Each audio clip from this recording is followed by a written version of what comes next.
Alton Climate Action and Network inaugural meeting, 17th of June 2019.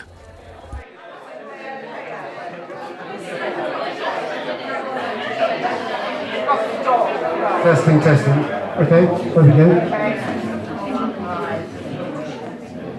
Right, well, good evening. We've just about got everyone in the room who wants to come in. After Jenny Griffith's introduction, Eleanor Hill sets out the urgency of the climate crisis. And so far as they're aware at the moment, scientists are expecting that not to be habitable by humans. So we really have got to do something. Now, at this point, it was all looking pretty grim, and then along came the first of the cavalry with Greta Thunberg. In August of last year, she started her school strikes for climate, and that has really taken off all around the world, and even in Alton. We had 6 valiant protesters in Alton in May for the climate strikes, and I'm very much hoping they'll come again on Friday for the next one, and hopefully bring yet more young people with them. Then in October there was the IPCC report, and that was aimed at explaining the difference between 1.5 degrees and 2 degrees, and how very much worse 2 degrees of warming will be than 1.5 degrees. And as a result of that, we're looking at a lot more awareness of what's going on now.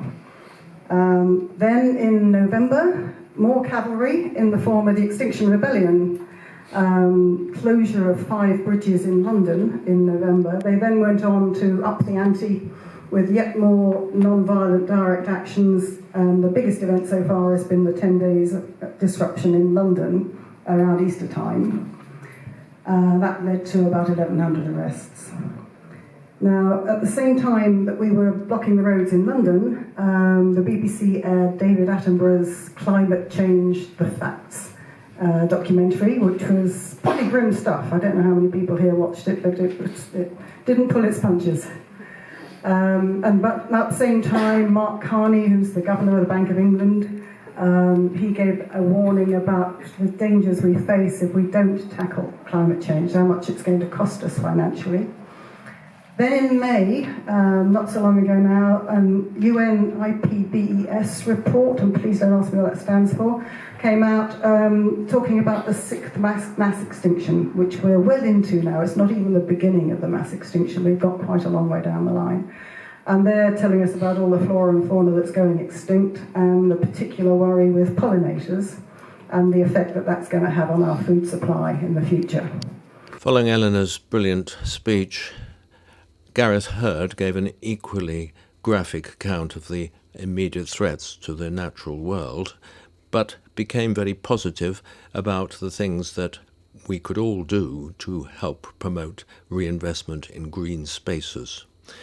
Jane Devlin spoke for East Hampshire District Council and introduced Hampshire County Councillor Andrew Joy, who had come straight from Winchester with the news that the Hampshire County Council Cabinet were that afternoon recommending to the Hampshire County Council that they do in fact declare a climate emergency.